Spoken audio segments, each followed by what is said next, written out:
ರಾಜ್ಯದಲ್ಲಿ ಕಾನೂನು ಸುವ್ಯವಸ್ಥೆ ಹಳಿ ತಪ್ಪಿರುವ ಆರೋಪ ಕೇಳಿ ಬರ್ತಾ ಇದೆ. ಒಂದು ಕಡೆ ಬಿಜೆಪಿ ಆರೋಪದ ಬೆನ್ನಲ್ಲೇ ಅಲರ್ಟ್ ಆಗಿದ್ದಾರೆ ಸಿಎಂ ಡಿಸಿಎಂ. ರಾಜ್ಯದಲ್ಲಿ ಕಾನೂನು ಸುವ್ಯವಸ್ಥೆ ಸರಿ ಇಲ್ಲ ಅಂತ ಹೇಳಿ ವಿರೋಧ ಪಕ್ಷಗಳು ಆರೋಪವನ್ನು ಮಾಡ್ತಾ ಇದೆ. ಅದರಲ್ಲೂ ಬಿಜೆಪಿಯ ಆರೋಪ. ಹಾಗಾಗಿ ಈಗ ಸಿಎಂ ಮತ್ತು ಡಿಸಿಎಂ ಇಬ್ರು ಕೂಡ ಅಲರ್ಟ್ ಆಗಿದ್ದಾರೆ.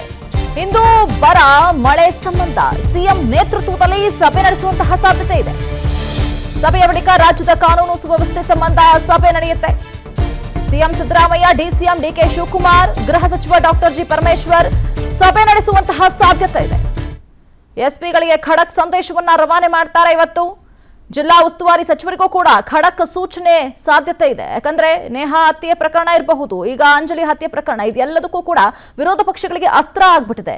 ಇದನ್ನೇ ಅಸ್ತ್ರವಾಗಿ ಬಳಕೆ ಮಾಡಿಕೊಂಡು ಈಗ ಸರ್ಕಾರದ ಮೇಲೆ ಹರಿಹಾಯ್ತಾ ಇದ್ದಾರೆ. ಜೊತೆಗೆ ಪ್ರತಿಭಟನೆಗಳು ಕೂಡ ಬ್ಯಾಕ್ ಟು ಬ್ಯಾಕ್ ನಡೀತಾ ಇದೆ. ಇದೆಲ್ಲದರ ಹಿನ್ನೆಲೆಯಲ್ಲಿ ಕಾನೂನು ಸುವ್ಯವಸ್ಥೆ ಸರಿ ಇಲ್ಲ ಅನ್ನುವಂತಹ ಆರೋಪ ಕೇಳಿ ಬರ್ತಾ ಇದೆ. ಇದು ನೇರವಾಗಿ ಸರ್ಕಾರದ ಮೇಲೆ ಒಂದು ಬೆಟ್ಟನ ಮಾಡಿ ತೋರಿಸ್ತಾ ಇದ್ದಾರೆ. ಹಾಗಾಗಿ ಇವತ್ತು ಸಭೆ ಇರುತ್ತೆ. ಈ ಸಭೆಯಲ್ಲಿ ಕಾನೂನು ಸುವ್ಯವಸ್ಥೆಯ ಬಗ್ಗೆ ಒಂದಷ್ಟು ಮಾತನಾಡುವಂತಹ ಚಾನ್ಸಸ್ ಇರುತ್ತೆ. ಜೊತೆಗೆ ಬರ ಇದೆ, ಈಗ ಮಳೆ ಬರ್ತಾ ಇದೆ, ಏನೆಲ್ಲ ರಾಜ್ಯದಲ್ಲಿ ಕಾನೂನು ಸುವ್ಯವಸ್ಥೆ ಹಳಿ ತಪ್ಪಿರುವ ಆರೋಪ ಕೇಳಿ ಬರ್ತಾ ಇದೆ. ಒಂದು ಕಡೆ ಬಿಜೆಪಿ ಆರೋಪದ ಬೆನ್ನಲ್ಲೇ ಅಲರ್ಟ್ ಆಗಿದ್ದಾರೆ ಸಿಎಂ ಡಿಸಿಎಂ. ರಾಜ್ಯದಲ್ಲಿ ಕಾನೂನು ಸುವ್ಯವಸ್ಥೆ ಸರಿ ಇಲ್ಲ ಅಂತ ಹೇಳಿ ವಿರೋಧ ಪಕ್ಷಗಳು ಆರೋಪವನ್ನು ಮಾಡ್ತಾ ಇದೆ. ಅದರಲ್ಲೂ ಬಿಜೆಪಿಯ ಆರೋಪ. ಹಾಗಾಗಿ ಈಗ ಸಿಎಂ ಮತ್ತು ಡಿಸಿಎಂ ಇಬ್ರು ಕೂಡ ಅಲರ್ಟ್ ಆಗಿದ್ದಾರೆ. ಇಂದು ಬರ ಮಳೆ ಸಂಬಂಧ ಸಿಎಂ ನೇತೃತ್ವದಲ್ಲಿ ಸಭೆ ನಡೆಸುವಂತಹ ಸಾಧ್ಯತೆ ಇದೆ. ಸಭೆಯ ಬಳಿಕ ರಾಜ್ಯದ ಕಾನೂನು ಸುವ್ಯವಸ್ಥೆ ಸಂಬಂಧ ಸಭೆ ನಡೆಯುತ್ತೆ. CM Siddaramaiah, DCM D K Shivakumar, ಗೃಹ ಸಚಿವ ಡಾಕ್ಟರ್ ಜಿ ಪರಮೇಶ್ವರ್ ಸಭೆ ನಡೆಸುವಂತಹ ಸಾಧ್ಯತೆ ಇದೆ. ಎಸ್ಪಿಗಳಿಗೆ ಖಡಕ್ ಸಂದೇಶವನ್ನ ರವಾನೆ ಮಾಡ್ತಾರೆ. ಇವತ್ತು ಜಿಲ್ಲಾ ಉಸ್ತುವಾರಿ ಸಚಿವರಿಗೂ ಕೂಡ ಖಡಕ್ ಸೂಚನೆ ಸಾಧ್ಯತೆ ಇದೆ. ಯಾಕಂದ್ರೆ ನೇಹಾ ಹತ್ಯೆ ಪ್ರಕರಣ ಇರಬಹುದು, ಈಗ ಅಂಜಲಿ ಹತ್ಯೆ ಪ್ರಕರಣ, ಇದೆಲ್ಲದಕ್ಕೂ ಕೂಡ ವಿರೋಧ ಪಕ್ಷಗಳಿಗೆ ಅಸ್ತ್ರ ಆಗ್ಬಿಟ್ಟಿದೆ.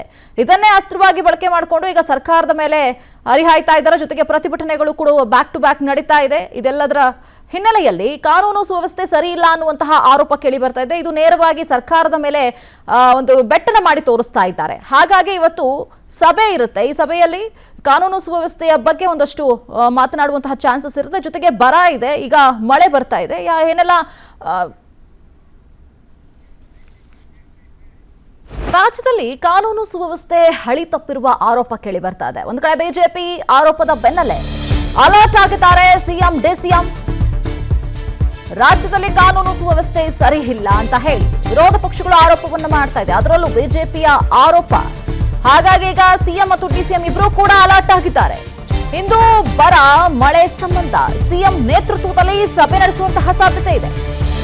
ಸಭೆಯ ಬಳಿಕ ರಾಜ್ಯದ ಕಾನೂನು ಸುವ್ಯವಸ್ಥೆ ಸಂಬಂಧ ಸಭೆ ನಡೆಯುತ್ತೆ.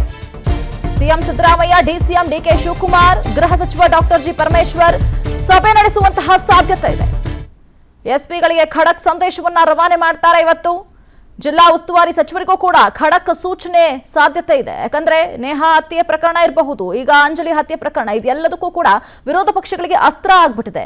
ಇದನ್ನೇ ಅಸ್ತ್ರವಾಗಿ ಬಳಕೆ ಮಾಡಿಕೊಂಡು ಈಗ ಸರ್ಕಾರದ ಮೇಲೆ ಹರಿಹಾಯ್ತಾ ಇದ್ದಾರೆ. ಜೊತೆಗೆ ಪ್ರತಿಭಟನೆಗಳು ಕೂಡ ಬ್ಯಾಕ್ ಟು ಬ್ಯಾಕ್ ನಡೀತಾ ಇದೆ. ಇದೆಲ್ಲದರ ಹಿನ್ನೆಲೆಯಲ್ಲಿ ಕಾನೂನು ಸುವ್ಯವಸ್ಥೆ ಸರಿ ಇಲ್ಲ ಅನ್ನುವಂತಹ ಆರೋಪ ಕೇಳಿ ಬರ್ತಾ ಇದೆ. ಇದು ನೇರವಾಗಿ ಸರ್ಕಾರದ ಮೇಲೆ ಒಂದು ಬೆಟ್ಟನ ಮಾಡಿ ತೋರಿಸ್ತಾ ಇದ್ದಾರೆ. ಹಾಗಾಗಿ ಇವತ್ತು ಸಭೆ ಇರುತ್ತೆ. ಈ ಸಭೆಯಲ್ಲಿ ಕಾನೂನು ಸುವ್ಯವಸ್ಥೆಯ ಬಗ್ಗೆ ಒಂದಷ್ಟು ಮಾತನಾಡುವಂತಹ ಚಾನ್ಸಸ್ ಇರುತ್ತೆ. ಜೊತೆಗೆ ಬರ ಇದೆ, ಈಗ ಮಳೆ ಬರ್ತಾ ಇದೆ, ಏನೆಲ್ಲ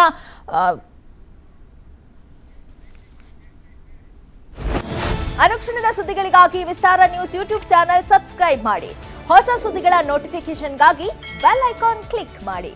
ಲೇಟೆಸ್ಟ್ ಅಪ್ಡೇಟ್ಸ್ಗಾಗಿ www.vistaranews.com ವೆಬ್ಸೈಟ್ಗೆ ವಿಸಿಟ್ ಮಾಡಿ. ಅಂಗೈಯಲ್ಲೇ ಜಗತ್ತಿನ ಸುದ್ದಿ ತಿಳಿಯಲು ವಿಸ್ತಾರ ನ್ಯೂಸ್ ಕನ್ನಡ ಆಪ್ ಡೌನ್ಲೋಡ್ ಮಾಡಿ.